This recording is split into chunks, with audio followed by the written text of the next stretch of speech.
Hello and welcome to Camera Reviews. Please Do Not Feed by Andy Morley Hall. Admittedly, I know nothing about Andy Morley Hall.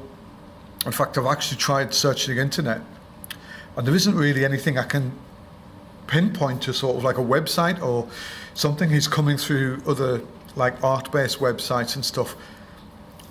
This book I've seen priced up on a couple of different websites over £600, some 500, 300, right down to about 40, 50 pound. But you know what? I have no idea where I picked this up. I have a feeling I picked it up in a charity shop. Luckily, if that's the price, what I'm looking at now, it feels like a homemade book.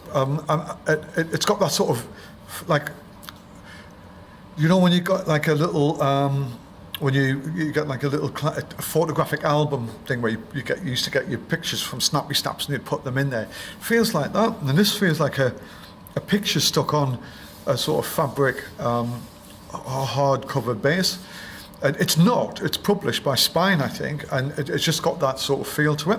And it's tiny. I mean, actually, it looks about a bit big. If you did it vertically, it's about an A5, a bit bigger. But I mean, dimensions 8.5 by 6. So it's quite solid.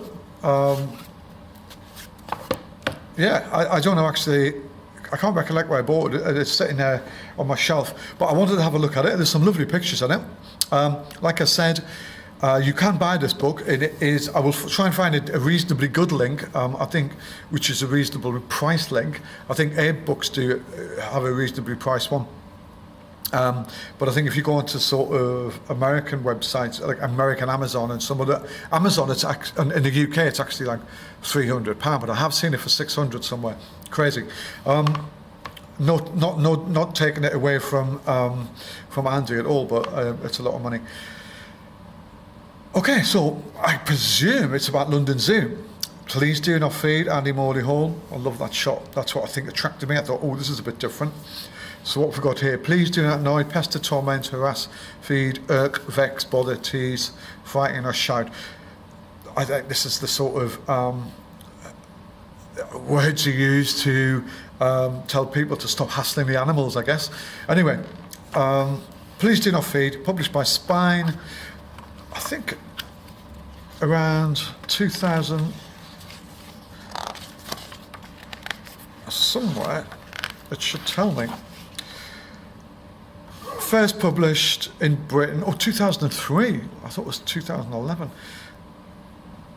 by Spine Publishing, W1W, it's got an ISBN number, Chester Zoo, and London Zoo, Bristol Zoo. The photographs in this book are reproduced by permission of the following zoos: Bristol, Chester, London. Typography, Martin, photograph selection sequence, Matthew Stewart, Matt Stewart and Nick Turpin, right. I presume then he could find Anthony on the iPublic site, which is, I think, is it the iPublic site?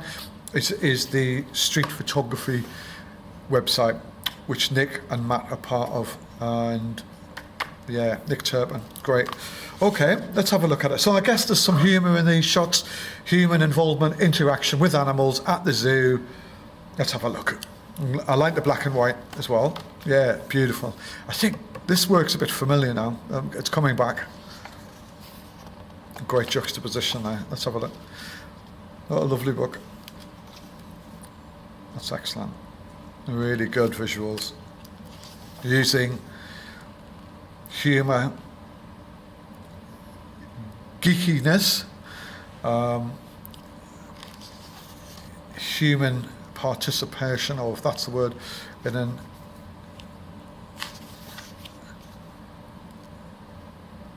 I find zoos quite weird places, to be honest. There's some really good stuff here. And go back to that sort of tortoises or whatever they are making love there. Making love's the right way to pronounce it. I love the design aspect of this. And that's what the beauty of black and white is.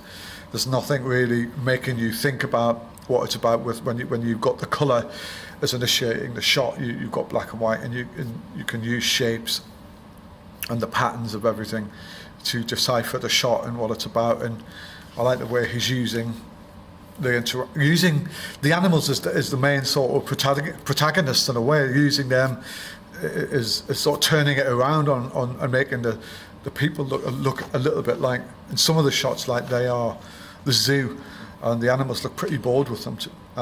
It's an interesting sort of concept. But I just wanted to show you, because maybe that's great. Maybe a lot of you have not seen this, and it's a great little addition. Look at this to your photography book collection, because there's some fantastic pictures in here. He's a very good photographer. He gets it totally, and he understands how to construct a meaning, and he's consistent. His composition in his use of shapes and patterns and design elements is fantastically brilliant. It's very skillful.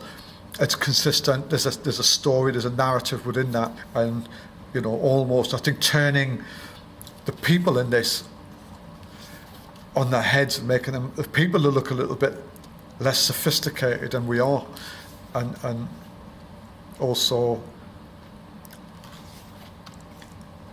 making the people look like sort of silly voyeurs in a way, but and I just like the way he's using the abstract of the architecture, the placement of the animals, the placement of the people. It's just a beautifully observed piece of work, really. It takes some doing this. I think with shots like that, then it's not necessarily a strong shot, but there's a connection there totally, and the decisive moment between these two things here, with the monkey and the girl, I presume, but it actually looks like a tiger's mane. So there's a sort of question mark there, and that's what this book's got in every shot. It's leaving you thinking about, how the hell did that happen? What's that about? What, it's giving you some humour and some different perspective, and almost like here, the animals are viewing the people. It's great. I love it. Nice use of light. I love light. I'm always searching for light like this, and that's just by getting inspiration for looking at people like Andy's work, and looking always for an opportunity where the lighting's changing, and looking deep into sort of shots where I can see light and see what the other photographer's doing with them. This is great. Look at that. Again, we've gone back to that human being the ones being looked at, and using their sort of idiosyncratic maybe mannerisms and dress sense and awkwardness around the animals to sort of give some more dignity to these encaged animals. That's superb. Great observation, great understanding. This is brilliant. I think I've seen this somewhere. This has been published. I've seen that shot published somewhere. It's really good vision. Oh, hello. What's this? Crikey, this is John Maud. I bought this when it was on at the National Portrait Gallery, and that was a long time ago. That was about 20 years ago, 25 years ago. I think I bought that. Now, you can check historically on exhibitions at the National Portrait Gallery, but I think I bought that the day of the poll tax riots in London, because I remember them happening, and I was at the National Portrait Gallery looking at whatever exhibition was on there, and I spotted this, and I bought that. And that makes that over 30 years old, something like that. And if you look back, I'm sure I bought that then. Anyway, sorry. It's great. Great use of space, great use of perspective. It's just given that dominant role to the animal, and I think it's almost like it's almost like it's gone to prison in a way. But it's just beautiful use of black and white and understanding what black and white's about, understanding interactions with people, understanding the design, understanding light, understanding composition. That's what this book talks to me about. And I see that, and I sort of get the subject matter in a way. Maybe sometimes I'm not brilliant at explaining it, but I don't care. I'm happy just showing people these books, and maybe it'll inspire you to get out and take pictures. Send me your books, send me your projects. I want to have a look at them, and I'll get them out here. I do get a lot of emails now from people sort of saying, have you got this book? Have you ever seen this book? Are you going to go to this exhibition? And yes, I'm going to go and do all these things. It's just time and stuff. And I've had a few people sending me work and stuff, and I've reviewed one, photographers and portfolio shots and things like that. So I will review some more when I have the time, and when this channel picks up a bit and gets some more subscribers. And I've done one, and I'm going to do more. So if you've got stuff, send it to me. If you've got book ideas, zines, anything, I'll look at it. Thank you. Thank you, Andy. Great book.